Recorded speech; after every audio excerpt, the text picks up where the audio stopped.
They say dementia is a one-way street, a slow fade into darkness that no amount of hope or love can reverse. Medical textbooks are clear. Early onset dementia at 78 means nursing home care by 80, maybe 82 if you're lucky. Complete cognitive decline by 85. That's what the doctors told Thomas and Margaret Chen 7 years ago. That's what their children believed. That's what everyone expected. But at 85, Thomas Chen wasn't in a nursing home. He wasn't sitting in a wheelchair, staring at walls, lost in the fog that was supposed to have consumed him. He was splitting firewood outside a cabin in the Appalachian Mountains, his axe falling with the steady rhythm of a man who'd done this every morning for 5 years. His hands were steady. His eyes were clear. And when his wife called him for breakfast, he turned with a smile that held recognition, warmth, and something the doctors said would be gone by now: presence. The neurologist's office had smelled like antiseptic and despair. Margaret remembered that smell even now, 5 years later, as she watched her husband stack the split wood with careful precision. Dr. Harrison had been kind but firm, his words delivered with the certainty of someone who'd seen this story play out 100 times before. Early onset dementia, he'd said, sliding the brain scans across his desk. Thomas had been 78 then, still working part-time as a consulting engineer, still sharp enough to solve problems that stumped men half his age. But the scans showed what Thomas and Margaret had been afraid to name: the beginning of the end. We caught it early, which gives us time to plan. But Mr. Chen, Mrs. Chen, you need to understand what's coming. The progression will be gradual at first, then more rapid. Memory loss, confusion, difficulty with daily tasks. Within 2 years, he'll need full-time care. By 80, maybe 82, a nursing home will be necessary. By 85. The doctor had paused, his expression softening with practiced sympathy. By 85, he likely won't recognize you anymore. Thomas had gone silent. Not the comfortable silence of their 53-year marriage, but something hollow and terrifying. In the car afterward, he'd stared out the window, his hands trembling in his lap. "I don't want to forget you," he'd whispered. "I don't want to become nothing."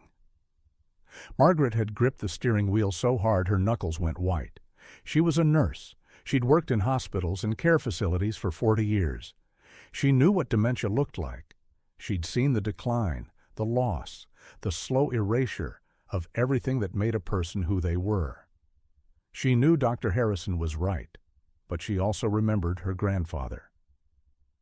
Grandpa William had lived in the mountains of West Virginia until he was 97. He'd chopped his own wood, tended his garden, walked 5 miles to the general store every week until the month before he died. He'd been sharp as a tack, telling stories, solving problems, living with a vitality that defied his age. The mountain air, he'd always said, the work, the simplicity, the purpose. It was crazy. It went against everything Margaret had learned in nursing school, everything she'd practiced for 4 decades. But as Thomas's decline began, first forgetting appointments, then losing his keys, then struggling to remember their daughter's married name, Margaret couldn't stop thinking about those mountains, about her grandfather's weathered hands and clear eyes, about a different kind of life. Their son David had been horrified when she suggested it. "Mom, that's insane. Dad needs medical care, professional supervision. You can't just take him to live in some cabin in the middle of nowhere. What if he wanders off? What if he falls? What if he gets worse?" "He's getting worse here," Margaret had said quietly. They were sitting in David's living room, Thomas upstairs napping. It had been 18 months since the diagnosis. Thomas had stopped driving. He'd quit his consulting work. Some days he forgot what year it was. Every week he's a little more lost. The doctors say there's nothing we can do but manage the decline. But what if they're wrong? What if there's another way? "There isn't another way," David had said, his voice sharp with frustration and fear. "Mom, I know this is hard, but you're a nurse. You know how this goes.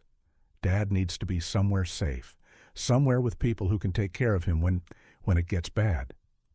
I can take care of him? Not in the mountains, not in some cabin without electricity or running water. Or, Mom, please, be realistic. You're 77 years old. You can't chop wood and haul water and... My grandfather did it until he was 97.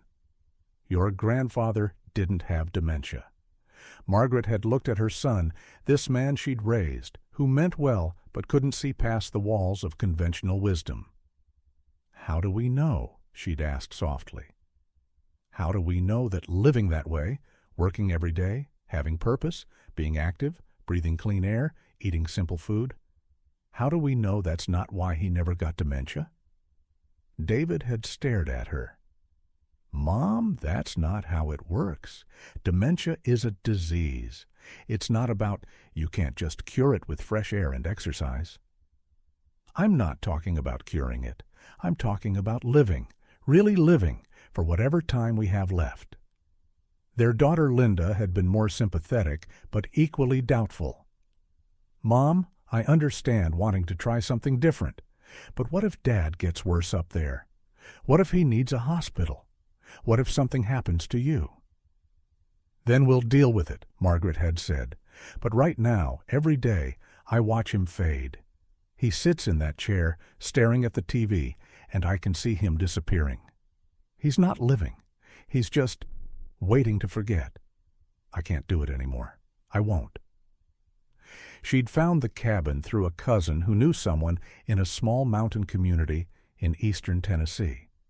No electricity, no running water, but there was a well and a wood stove and a community of people who still lived the old way.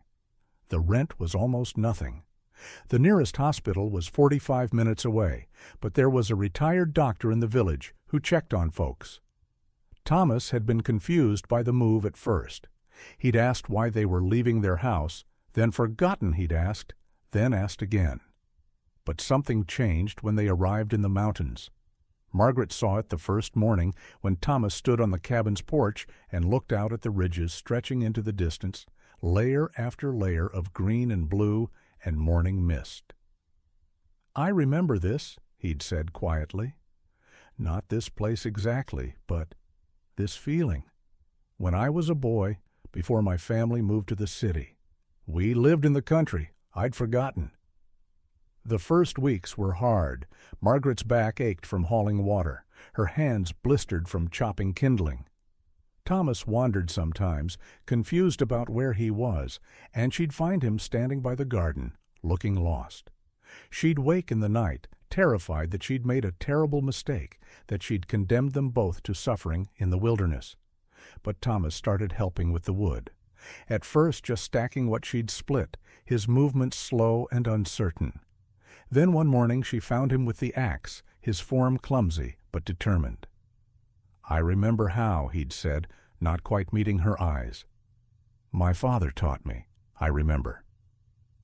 The physical work was hard, but it gave structure to their days.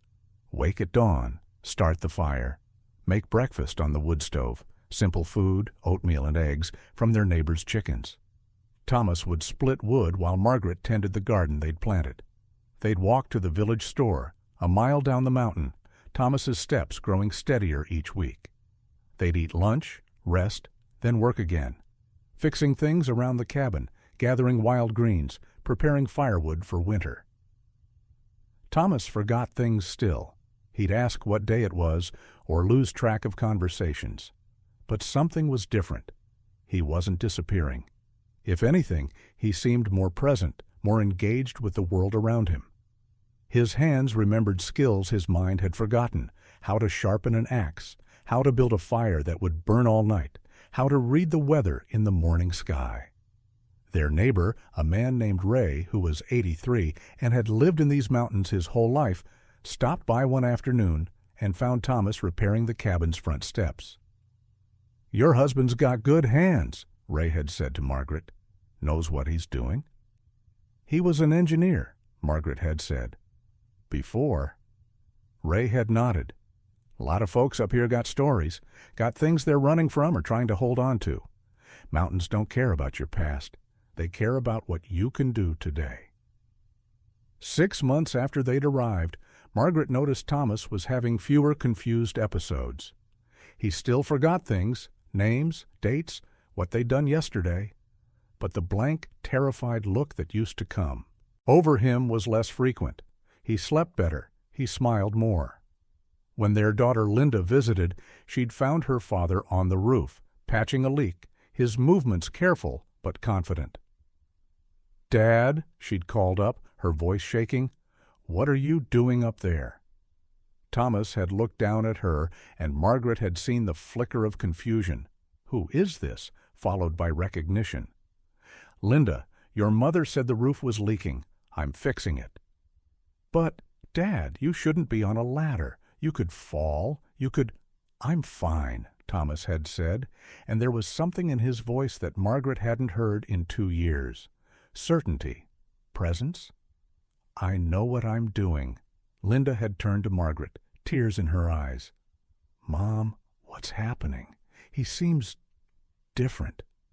"He's getting better," Margaret had said simply. "That's not possible. Dementia doesn't— people don't get better." Maybe not in nursing homes, maybe not sitting in front of TVs waiting to die. But here. Margaret had gestured at the mountains, the garden, the woodpile Thomas had built. Here, he has purpose. He has work. He has reasons to remember. The retired doctor in the village, Dr. Sarah Kim, had been skeptical when Margaret asked her to examine Thomas. "I'm not a neurologist," she'd said. "I can't give you any miracles." "I'm not asking for miracles. I just want to know if I'm crazy, if I'm seeing things that aren't there." Dr. Kim had spent an hour with Thomas, asking him questions, testing his memory and cognitive function. When she came out of the examination room, her expression was thoughtful. "He's not cured," she'd said carefully. "He still has significant memory deficits. He can't remember what he ate for breakfast or what year it is. But his functional cognition, his ability to problem solve, to complete complex tasks, to engage meaningfully with his environment, that's remarkably preserved. Better than I'd expect for someone 7 years post-diagnosis." "Why?" Margaret had asked. Dr. Kim had shaken her head slowly. "I don't know. Maybe the physical activity, maybe the routine, maybe the sense of purpose. There's research suggesting that meaningful engagement and physical exercise can slow cognitive decline, but—" She'd paused, choosing her words carefully. "But what you're describing, actual improvement or at least stabilization, that's not typical. I can't explain it, but I can't deny what I'm seeing either." David had been harder to convince. When he visited a year after they'd moved to the mountains, he'd arrived with printouts of articles about dementia care, statistics about the risks of unsupervised elderly patients, and a brochure for a highly rated memory care facility near his home. He'd found his father building a chicken coop, measuring boards and cutting them with a handsaw, his movements slow but precise. "Dad," David had said, and Thomas had looked up, squinting in the sunlight. There'd been that terrible moment, the pause where Margaret could see David bracing for his father not to recognize him. But then Thomas had smiled. "David, you're here. Good timing. I need help lifting this beam." They'd worked together for an hour, father and son, building the frame of the coop. David hadn't said much, but Margaret had watched him watching Thomas, noting the steadiness of his father's hands, the clarity in his eyes when he explained how the joints should fit together, the way he remembered where he'd left his tools. That evening, sitting on the cabin's porch as the sun set behind the ridges, David had finally spoken. "I don't understand this, Mom. The doctors said he'd be gone by now. They said he wouldn't know his own name. But he's here. He's really here." "I know," Margaret had said softly. "How?" "I don't know. Maybe it's the work. Maybe it's the air. Maybe it's just that here, every day, he has to remember things that matter. Not what year it is or what he had for breakfast, but how to keep the fire going, how to fix the roof, how to take care of us. Maybe his brain found new pathways because it had to. Or maybe... She'd paused, watching Thomas through the window, seeing him move around the cabin with the familiarity of someone who knew every corner, every tool, every task. Maybe the doctors were measuring the wrong things. Maybe they were so focused on what he was losing that they didn't see what he could still keep. The seasons turned. Thomas learned to read the mountains, when to plant, when to harvest, when to prepare for winter. He and Ray became friends, two old men working side by side, their conversations simple but real. Thomas forgot Ray's name sometimes, called him by the wrong name other times, but Ray didn't seem to care. "He knows me," Ray had said to Margaret once. "That's what matters. Not what he calls me, but that he knows who I am to him." Margaret watched her husband change, or maybe return to something he'd been before the disease started taking him. He was quieter now, less concerned with dates and details, more focused on the immediate and tangible. But there was a peace in him that hadn't been there in years. He didn't panic when he forgot things. He didn't spiral into despair. He just kept working, kept moving, kept living. The neurologist, Dr. Harrison, had been stunned when Margaret brought Thomas in for a checkup 3 years after the diagnosis. They'd driven down from the mountains, Thomas quiet in the passenger seat, watching the landscape change from ridges and forests to highways and strip malls. In the office, Dr. Harrison had reviewed the old scans, then conducted new cognitive tests. "This is unusual," he'd said finally, looking between Thomas and Margaret. "Mr. Chen, can you tell me what year it is?" Thomas had frowned. "I'm not sure. 2020 something?"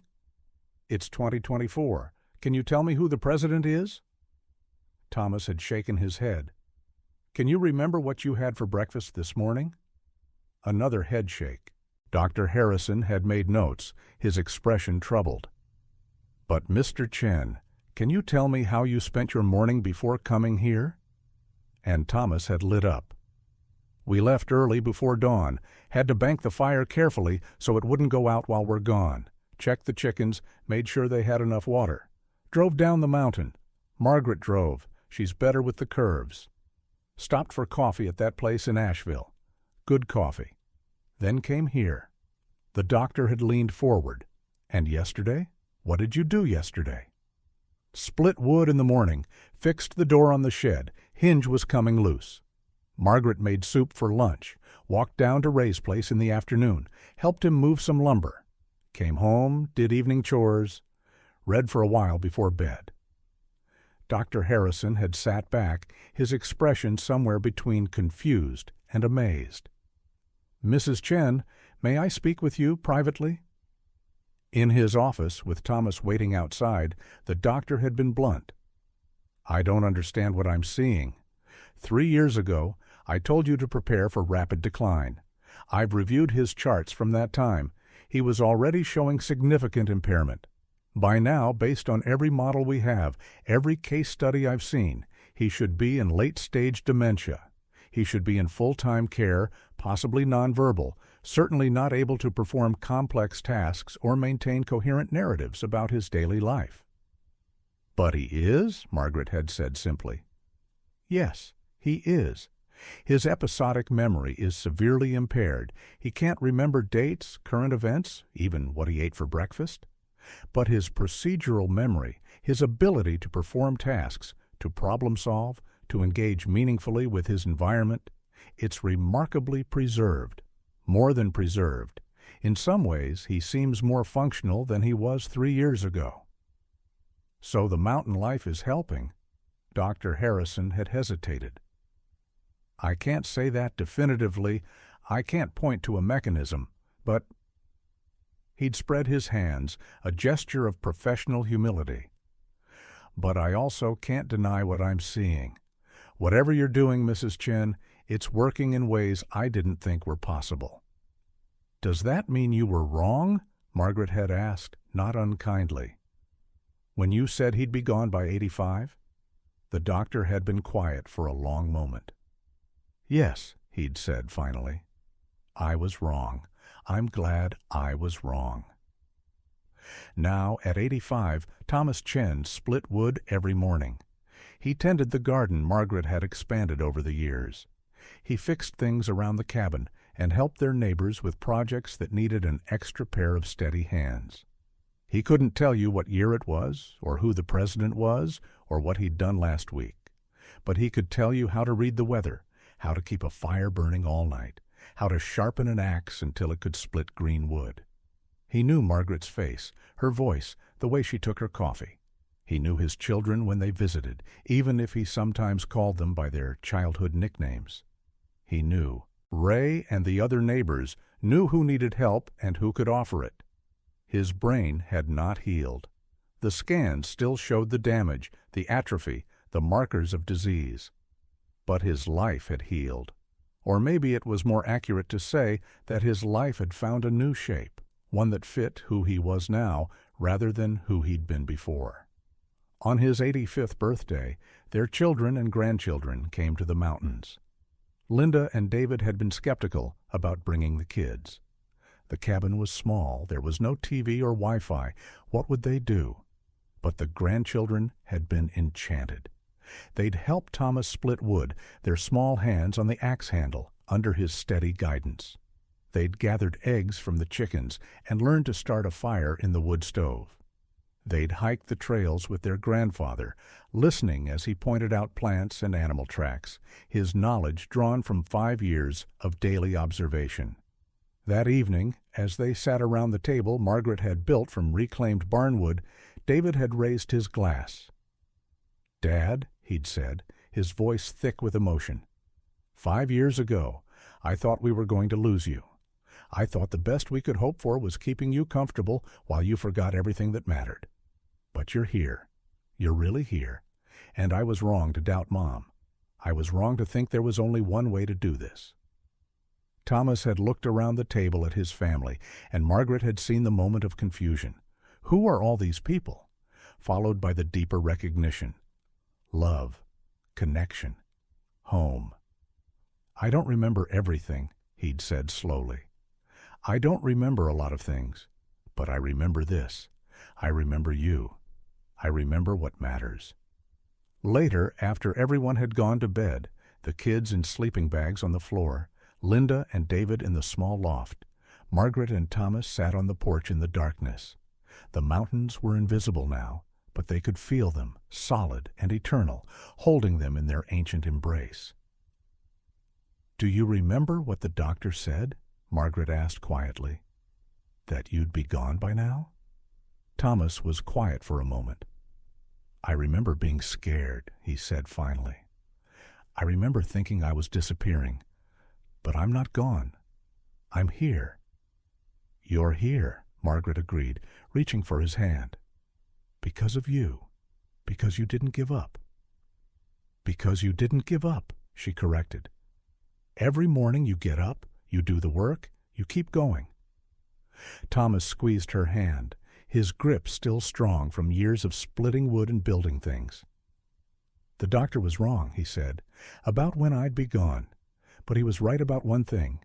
He said I'd forget you. And I won't. Even if I forget your name someday, even if I forget how we got here or how long we've been married, I won't forget you. I'll know you. I'll always know you." Margaret felt tears on her cheeks. "I know." They sat in silence, listening to the night sounds of the mountains, wind in the trees, the distant call of an owl, the creek running down the mountainside. Inside, their family slept, all of them together, under one small roof. Tomorrow Thomas would wake and split wood and tend the garden and fix whatever needed fixing. He might forget what day it was. He might call one of the grandchildren by the wrong name. But he would be present. He would be engaged. He would be alive in a way that no nursing home could have offered him. The medical establishment had been certain. Dementia was a one-way street. Decline was inevitable. By 85, Thomas Chen should have been lost in the fog, unable to recognize his own wife, unable to care for himself, unable to find meaning or purpose in his remaining days. But the medical establishment had never lived in the mountains. They'd never felt the way physical work could anchor a mind that was drifting. They'd never understood that memory isn't just about dates and names and facts, but about the body's knowledge, the hand's wisdom, the deep recognition of purpose and place and love. At 85, Thomas Chen was not cured. His brain still bore the scars of disease. He would never again be the sharp, detail-oriented engineer he'd been at 78. But he was something else now, something the doctors hadn't predicted and couldn't quite explain. He was a man who knew how to live, who found meaning in the daily work of survival and care, who remembered what mattered even when he forgot the details. Margaret watched him in the darkness, this man she'd loved for 58 years. This man she'd refused to surrender to the predictions and protocols and conventional wisdom. She'd been called crazy, reckless, irresponsible. She'd been told she was in denial, that she was putting both of them at risk, that she was making everything harder than it needed to be. But she'd also been right, not in a way that could be measured or quantified or published in medical journals, not in a way that proved the doctors wrong about dementia or offered a cure for others facing the same diagnosis, but right in the way that mattered most. Thomas was still here, still himself, even if that self had changed, still capable of joy and work and love, still living, really living, instead of just waiting to forget. The mountains held them in the darkness, ancient and indifferent and somehow kind. Tomorrow would bring the same tasks as today: wood to split, fires to tend, meals to cook, small repairs, and daily chores. Thomas would forget things. He would get confused. He would struggle with questions that once would have been simple. But he would also remember the feel of the axe in his hands, the satisfaction of a well-built fire, the taste of Margaret's cooking, the sound of his grandchildren's laughter. He would remember, in the ways that mattered, who he was and why he was here, and what made life worth living. At 85, Thomas Chen was not the man the doctors predicted he'd be. He was something better, something more resilient, something that defied the certainty of medical science and conventional wisdom. He was a man who'd found a different path, a harder path, but one that led not to the slow erasure of nursing home care, but to the daily renewal of purpose and work and mountain air. The doctors had been wrong, not about the disease, not about the damage in his brain, not about the very real challenges he faced, but wrong about what was possible. Wrong about what life could look like on the other side of diagnosis. Wrong about the power of purpose and place and a wife who refused to accept that there was only one way to face the darkness. In the morning, Thomas would wake at dawn. He would start the fire, split the wood, tend the garden. He would forget what day it was and what year it was and maybe even where he was. But he would remember how to live. And in the end, Margaret thought as she held his hand in the mountain darkness, that was the only thing that really mattered. The doctors said dementia would take him by 80. But here, at 85, in a cabin in the mountains where the work was hard and the living was simple, and every day required him to remember the things that mattered, Thomas Chen was proving them all wrong, not by being cured, but by being alive, not by defeating the disease, but by refusing to let it define him, not by going back to who he was, but by becoming who he needed to be. And that, Margaret knew, was its own kind of miracle.